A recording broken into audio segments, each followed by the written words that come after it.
Between the sultry nights of August 1968 and September 1985, a phantom killer stalked the moonlit olive groves and cypress-lined lanes surrounding Florence, transforming lovers' lanes into killing fields, where 8 young couples were executed with surgical precision, using the same .22 caliber Beretta pistol and a distinctive knife that removed flesh in ritualistic fashion, creating Italy's longest and most traumatic serial murder investigation that consumed over 100,000 pages of judicial files, ruined innocent lives, and remains officially unsolved despite a 2025 re-examination of ballistic evidence. Welcome to our channel. Tonight we map every confirmed crime scene, dissect the forensic trail, and evaluate the 3 dominant suspect profiles that have divided investigators for nearly 6 decades.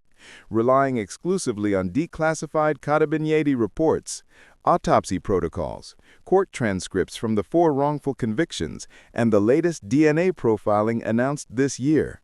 Let us begin in the hills of Signa, on the evening of August 21, 1968.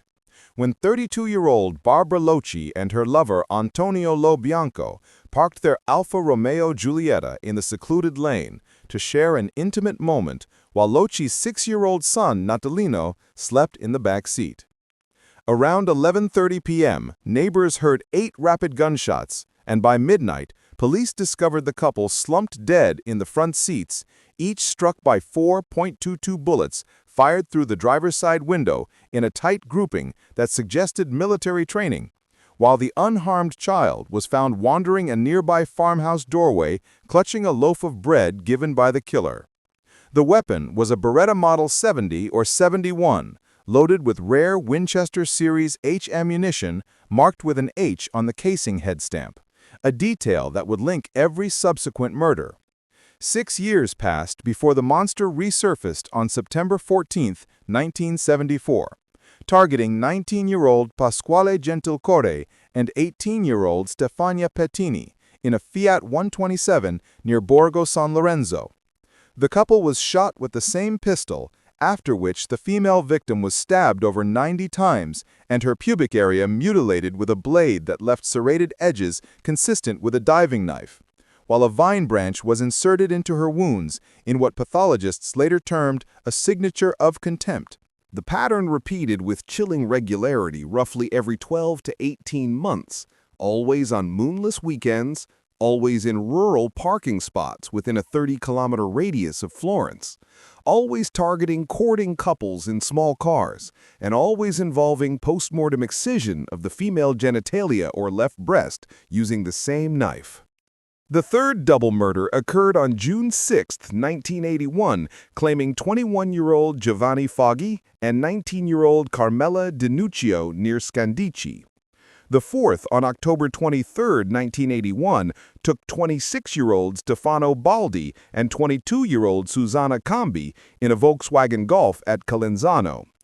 The fifth, on June 19, 1982, eliminated 30-year-old Paolo Mainardei and 22-year-old Antonella Migliorini near Montesbertoli, where Mainardei briefly survived to describe a tall man with a flashlight before succumbing.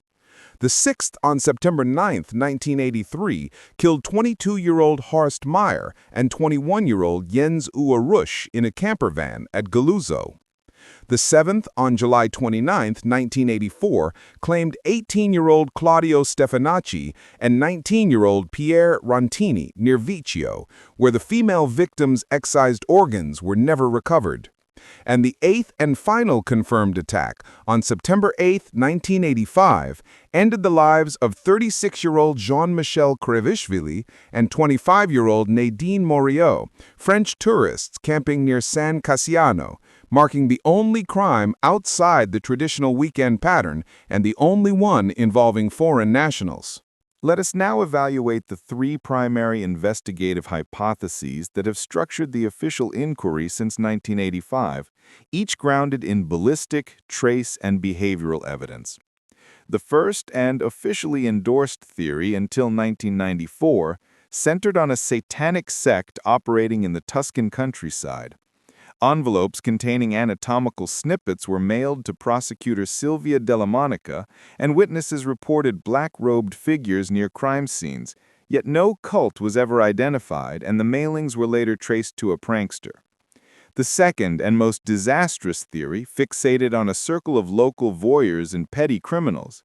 Between 1982 and 1989, 4 men, Stefano Mele, husband of the 1968 female victim, Pietro Pacciani, Mario Vanni, and Giancarlo Lotti, were convicted in a series of trials dubbed the Trial of the Century, with Pacciani sentenced to 16 life terms in 1994 based on a .22 bullet casing allegedly found in his garden and witness testimony from super witnesses who later admitted perjury. Pacciani died of a heart attack in 1998 before his appeal.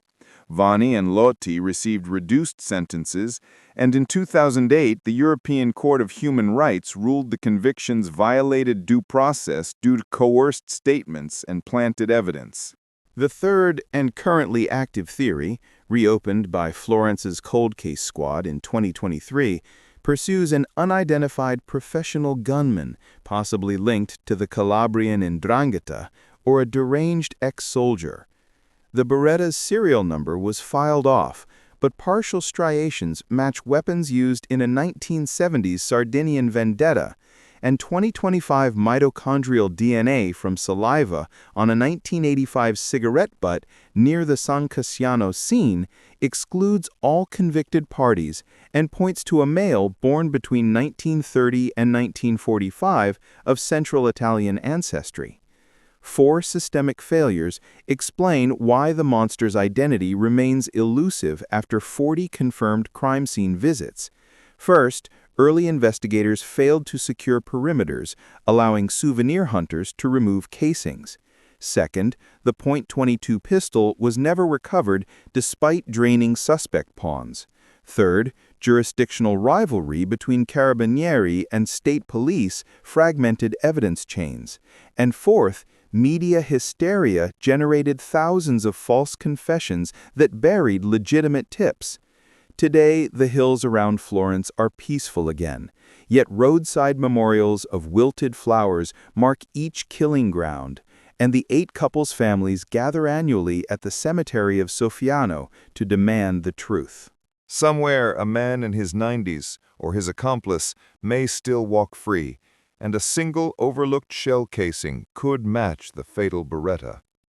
If any detail from these 17 years awakens a memory, contact Florence's Procura della Repubblica anonymously at the dedicated Monster tip line. Even a garage sale purchase from the 1980s might hold the key. Which theory do you find most persuasive after tracing the bullets and the blood?